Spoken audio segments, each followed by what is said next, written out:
어떤 집에서 며느리를 맡게 됐대요. 이 시어머니가 이런 생각을 합니다. 야, 며느리는 처음부터 꽉 잡아야 돼. 안 그러면 나중에 큰일 나. 이런 생각을 한 거예요. 그래서 처음부터 시집살이를 아주 호되게 시키게 됩니다. 한 번은 이 시어머니가 느닷없이 이렇게 얘기했어요. 예, 너는 친정에서 그것도 안 배우고 뭐 했니? 물었어요. 그랬더니 며느리가 공손하게 이렇게 대답을 합니다. 어머니, 제가 친정에서 배워온다고 했어도 시집 와서 어머니께 배우는 게 훨씬 많아요. 제가 잘못하면 나무라시면서 많이 가르쳐 주세요. 이렇게 이야기를 하는 거예요. 또 한 번은 시어머니가 이렇게 말합니다. 아니 그런 것도 모르면서 너 대학 나왔다고 그러냐? 그랬어요. 그랬더니 이렇게 트집을 잡고 면박을 주는데 이 며느리가 웃으면서 또 이렇게 대답하는 겁니다. 아 어머니 요즘은요 대학 나왔다고 그래도 옛날 초등학교 나온 것만도 못해요. 이렇게 이야기를 하는 거예요. 이 며느리가 매사에 이런 식으로 대답을 해요.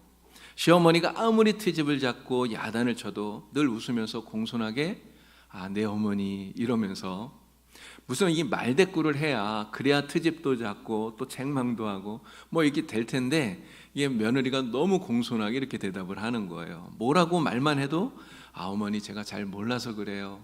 어머니 가르쳐 주셔서 감사해요. 이제 이런 식으로만 이야기를 하니까 뭐 더 이상 어떻게 트집을 잡기가 어려웠던 겁니다. 결국 얼마 지나지 않아서 이 시어머니가 며느리에게 이렇게 얘기했대요. 야, 내가 너한테 졌다. 그러면서 그냥 우리 집 모든 살림 그냥 네가 다 알아서 해라. 이렇게 이야기를 했다고 합니다. 얼마 전에 제가 인터넷에서 읽었던 글인데요. 근데 그 밑에 이렇게 댓글들이 달린 걸 이렇게 보니까 야, 며느리가 정말 지혜롭다. 며느리가 정말 똑똑하다. 이런 칭찬들이 많이 이렇게 달린 걸 보았습니다. 사람들은 이게 지혜로워야 된다. 지혜를 가져야 된다. 이런 이야기를 많이 하죠. 이 지혜라고 하는 것은 우리가 인생을 살아가는 동안에 부딪히게 되는 여러 가지 많은 문제들이 있는데 이러한 문제들을 슬기롭게 대처해 나가는 그러한 능력이라고 말할 수가 있습니다. 그런데 이 지혜가 꼭 지식을 말하는 것은 아니에요. 지식이 많아야 지혜롭다 이렇게 말할 수는 없는 것입니다. 공부를 많이 하고 또 책을 많이 읽고요. 학교를 다니며 많은 지식을 얻을 수는 있습니다. 그러나 지혜는 단지 공부를 많이 한다고 해서 그래서 얻어지는 것이 아니라고 하는 것이죠. 세상에는요 지식은 많은데 지혜가 없는 사람들이 있어요. 가끔 뭐 그런 사람들 있지 않습니까? 오히려 세상을 오래 사신 우리 어르신들이 뭐 지식은 좀 부족해도 오히려 더 지혜로운 이런 경우들을 많이 보게 됩니다.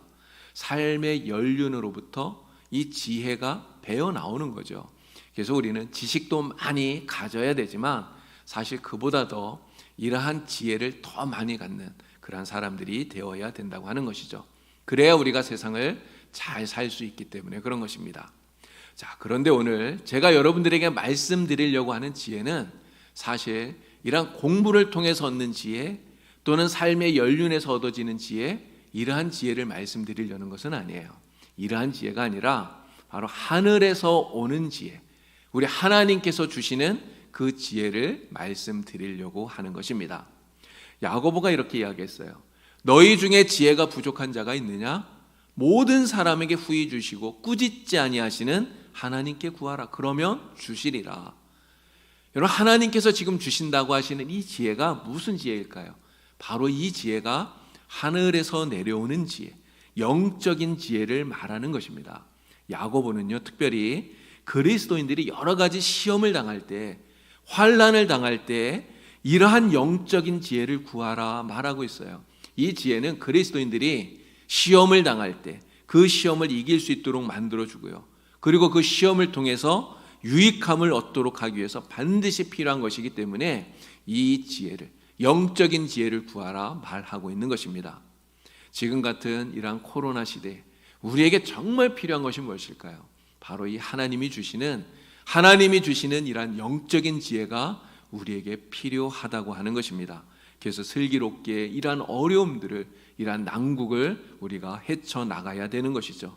이것을 위해서 반드시 하나님의 지혜를 구하는 우리가 되기를 바랍니다. 오늘 우리가 읽은 이 본문 말씀 우리가 잘 아는 이야기예요. 솔로몬이 하나님께 지혜를 구해서 하나님께 그 지혜를 받은 그런 이야기죠. 솔로몬은 왕이 된 후에 가장 먼저 하나님 앞에 일천번제를 드립니다. 일천번제를 드린 이 솔로몬에게 하나님께서 꿈에 나타나셔서 물으셨어요. 야, 내가 너에게 무엇을 주면 좋겠느냐, 구하라 말씀하셨어요. 그때 솔로몬이 하나님께 구한 것이 무엇입니까? 다른 어떤 것을 구한 것이 아니라 먼저 백성을 다스리는 지혜로운 마음을 달라고 그렇게 구한 것이죠. 지혜를 구하는 이 솔로몬의 간구가 하나님을 기쁘시게 했다는 거예요. 지혜를 구하는 이 솔로몬이 너무나 기특해서 하나님께서 그에게 지혜를 주시고, 그리고 그가 구하지 않았던 부귀와 영화도 함께 주셨다고 하는 거죠. 오늘 우리도 정말 이 솔로몬처럼 하나님 앞에 구해야 됩니다.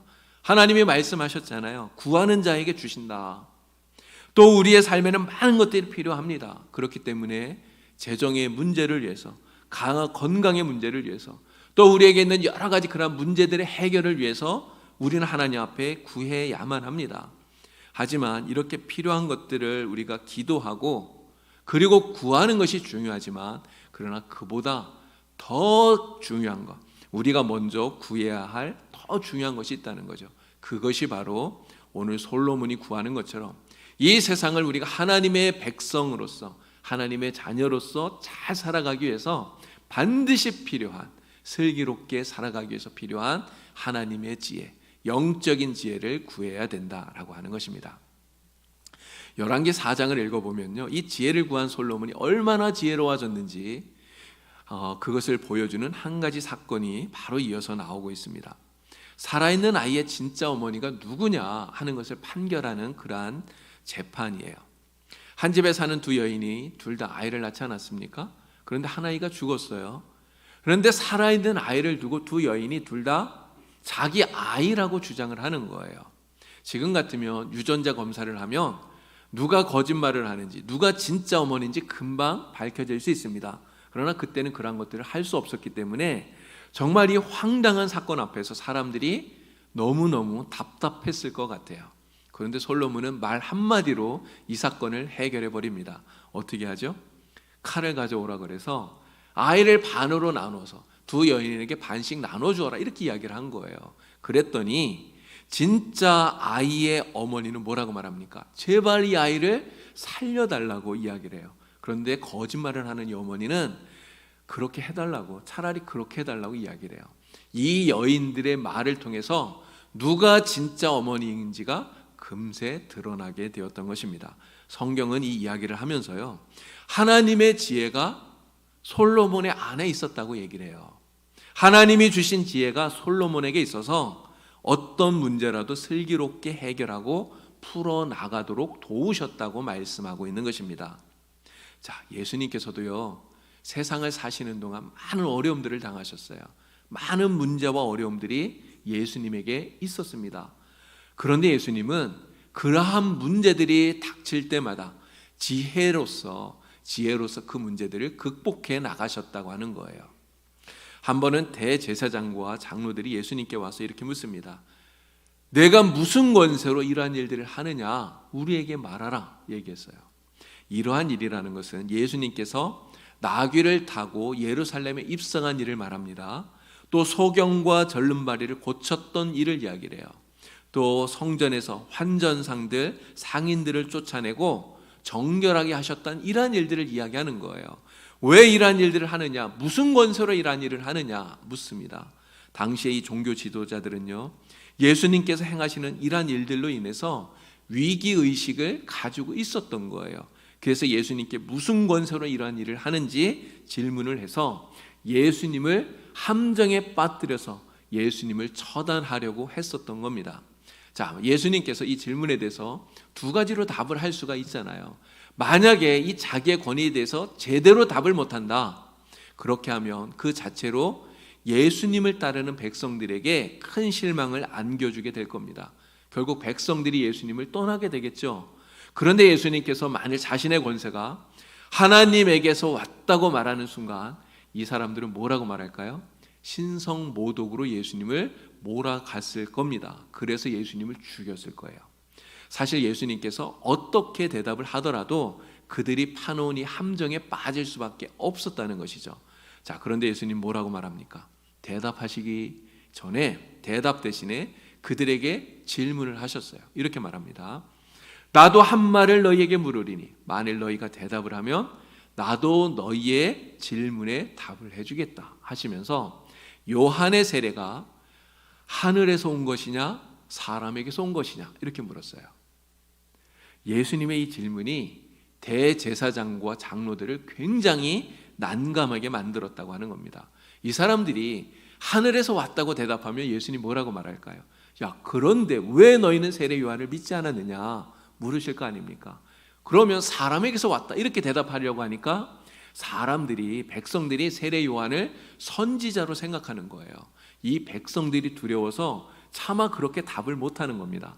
그래서 이렇게도 저렇게도 답을 못하고 끙끙대다가 결국은 모른다 이렇게 대답을 하고 말았던 거죠. 또 한 번은 예수님을 함정에 빠뜨리려고요, 바리새인과 헤롯 당원들이 연합해서 덫을 놓은 일이 있습니다. 바리새인과 헤롯 당원은 정치적인 이념이 완전히 다른 사람들이에요. 그래서 절대로 하나가 될 수 없는 사람들입니다. 지금 우리나라의 진보와 보수가 사실 하나가 되지 못하잖아요.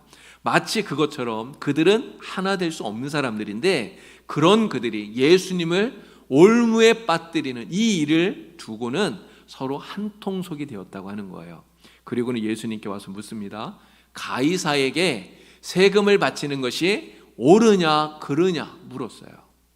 이 질문 역시 예수님을 덫에 빠뜨리기 위해서 그들의 지혜를 총동원해서 짜낸 질문이라고 하는 것이죠.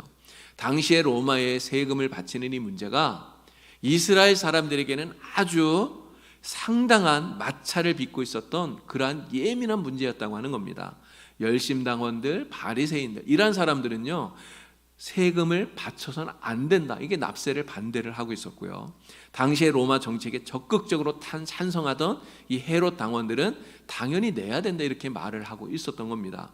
그런데 만약에 예수님께서 가이사에게 세금을 바쳐라 이렇게 말하면 어떻게 했을까요?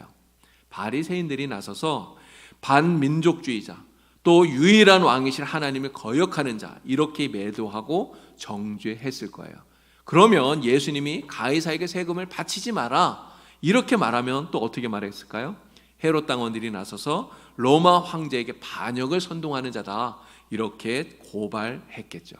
예수님은 세금을 바쳐라 바치지 마라 이게 어떻게 대답해도 이들의 덫에 빠질 수밖에 없는 이러한 상황이었다고 하는 겁니다. 그러나 예수님은요 이들의 이러한 사악한 음모를 이미 다 알고 계셨다는 거예요. 예수님은 하나님의 것과 가이사의 것을 구별해서 말씀함으로써 이들의 음모를 관계를 물리치십니다. 예수님 뭐라고 말씀하시죠? 가이사의 것은 가이사에게, 하나님의 것은 하나님에게 이렇게 말씀하셨던 거예요. 자, 또 한 번은 이런 일이 있었습니다. 한 여인이 간음하다가 현장에서 붙잡혀서 끌려왔어요. 예수님 앞에 끌려왔습니다. 자, 그들은 예수님 앞에 이 여인을 끌고 온 사람들은 손에 돌을 들고 그리고 예수님께 물어요. 모세의 율법에는 이러한 여인을 돌로 치라고 했는데 당신은 무엇이라고 말하겠습니까? 물었어요. 이 질문 역시 예수님을 올무에 빠뜨리려는 그러한 관계가 깔려 있는 것입니다. 예수님을 궁지에 몰아넣었다고 이 사람들은 생각했을 거예요. 그래서 일부러 이 여인을 끌고 예수님 앞에까지 오게 된 것입니다. 만약에 예수님께서 돌로 쳐라 이렇게 말하면 어떤 일이 벌어졌을까요? 예수님은 지금까지 사랑을 가르치셨잖아요. 원수도 사랑하라 이렇게 말씀하신 예수님의 그 사랑과 용서의 가르침에 정면으로 위배가 되는 것입니다. 그런데 예수님께서 용서해 주어라 이렇게 말하면 어떻게 될까요? 모세의 율법을 거스르는 것이 된다고 하는 것이죠. 자, 어떻게 대답을 하더라도 큰 문제가 될 이러한 상황인 것입니다. 자, 그런데 예수님은요 정말 거기에 있는 누구도 생각하지 못했던, 아무도 예상하지 못했던 그러한 대답을 하셨던 거예요. 예수님 뭐라고 말씀합니까? 너희 중에 죄 없는 자가 먼저 돌로 쳐라 말씀하셨어요. 율법의 기준으로 자기는 무죄하다고 의롭다고 자부할 수 있는 자가 먼저 정죄하라 예수님 말씀하신 겁니다. 예수님의 이 말씀은요 예수님을 함정에 빠뜨렸다고, 절호의 기회를 잡았다고 의기양양했던 이 종교 지도자들을 아주 난감하게 진퇴양난에 빠지게 만들었다는 거예요. 그들은 어쩔 줄 몰라 하다가 그냥 손에 돌을 들고, 그들은 어쩔 줄 몰라 하다가 결국은 돌을 다 내려놓고 그 자리를 슬그머니 떠나고 말았던 것이죠.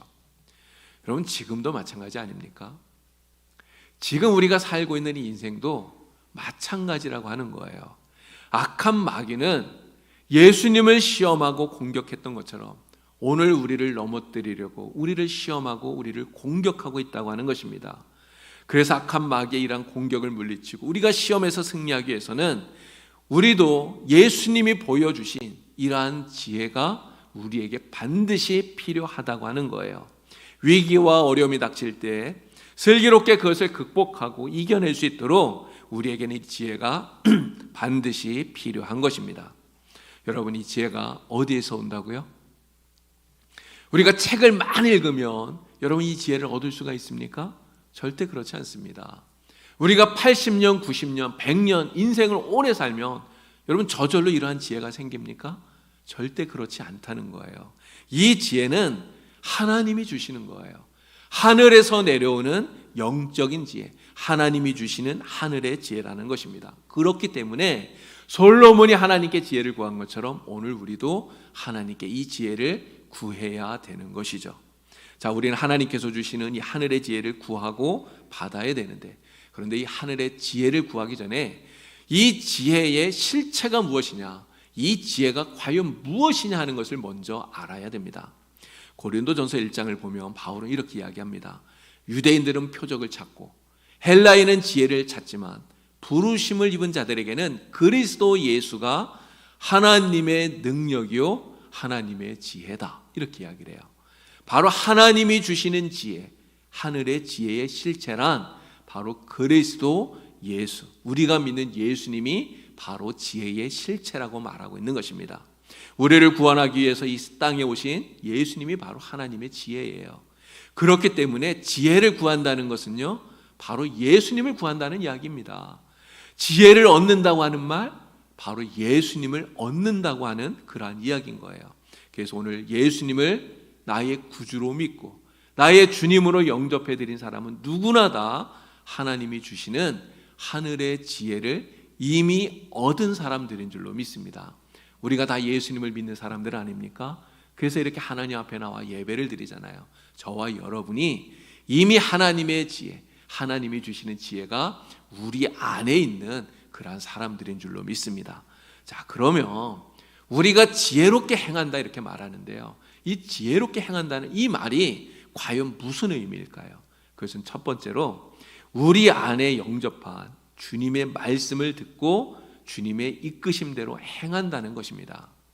예수님이 지혜이시기 때문에 지혜이신 주님의 말씀을 믿고 말씀대로 순종하는 이것이 바로 지혜롭게 행한다고 하는 말이라는 것이죠. 그래서 우리에게 말씀이 필요한 거예요. 하나님의 말씀이, 성경이 그래서 우리에게 필요한 것입니다. 말씀이 곧 예수님이시잖아요. 그래서 우리는 하나님의 말씀이니 성경을 가까이 해야 되는 것입니다. 말씀을 늘 읽고 묵상해야 되는 것이죠. 오늘 이 말씀이 내게 주는 의미가 무엇인가를 우리는 깨닫고 깊이 생각하고 하나님의 말씀을 믿고 말씀대로 실천하는 겁니다. 이것이 바로 지혜롭게 사는 그러한 모습이라고 하는 것입니다.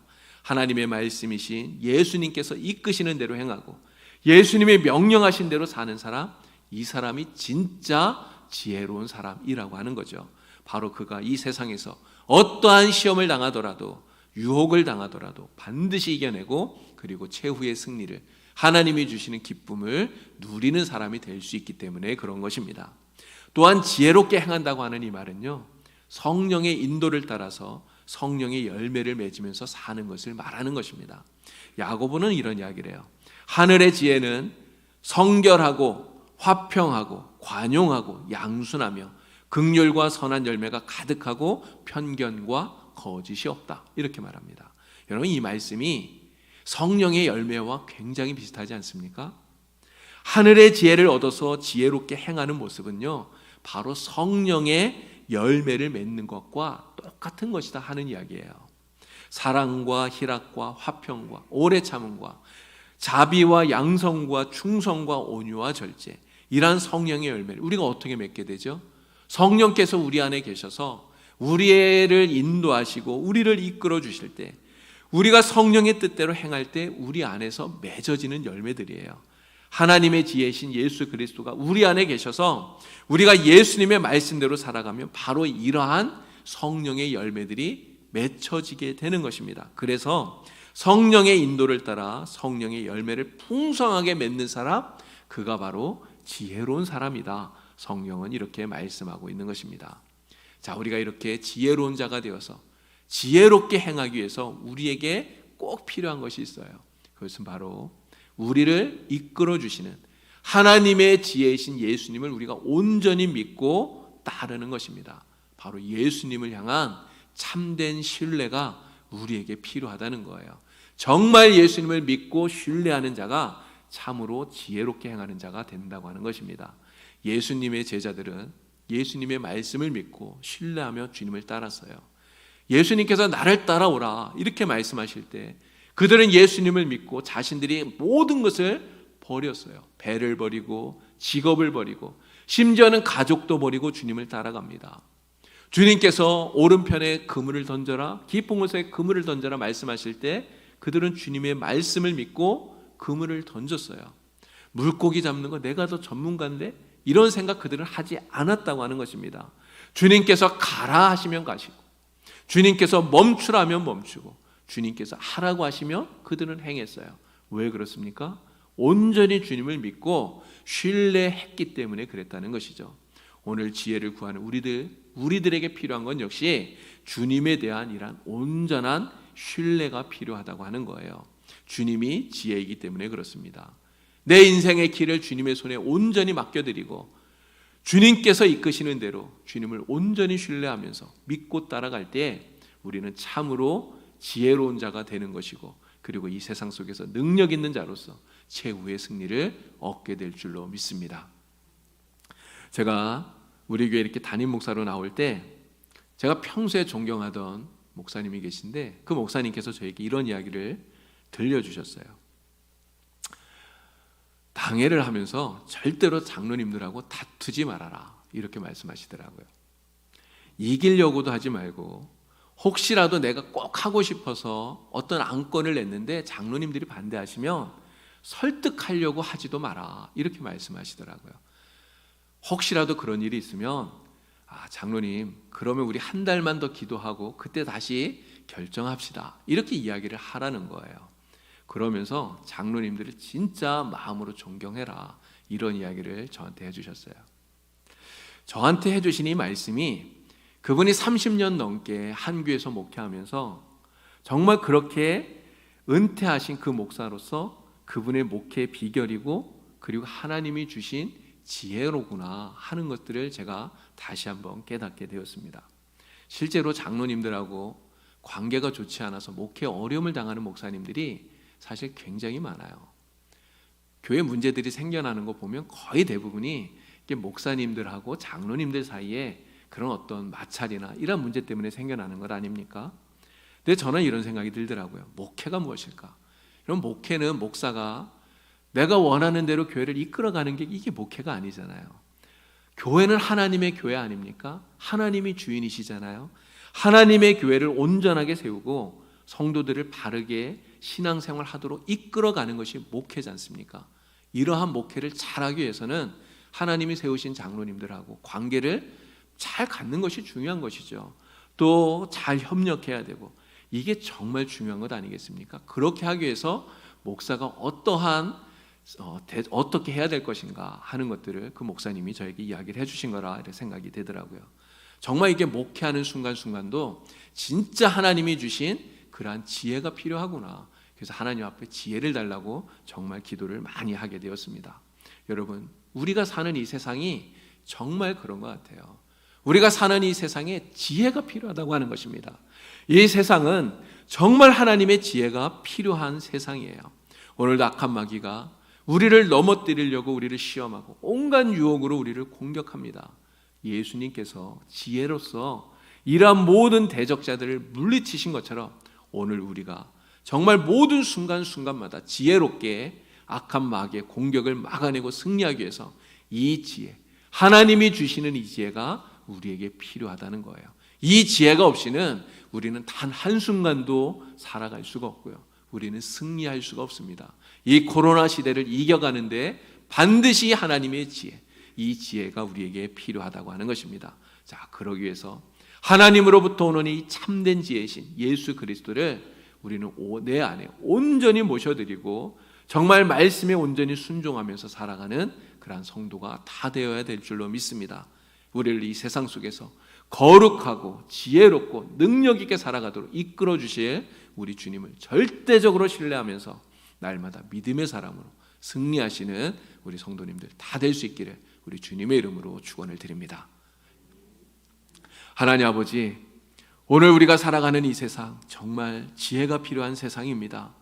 주님을 믿고 의지하며 신뢰하며 사는 것이 우리의 참된 지혜이오니 하나님의 지혜이신 예수 그리스도를 우리 안에 모시고 날마다 주님이 이끄시는 대로 순종하면서 살아가게 하여 주시옵소서.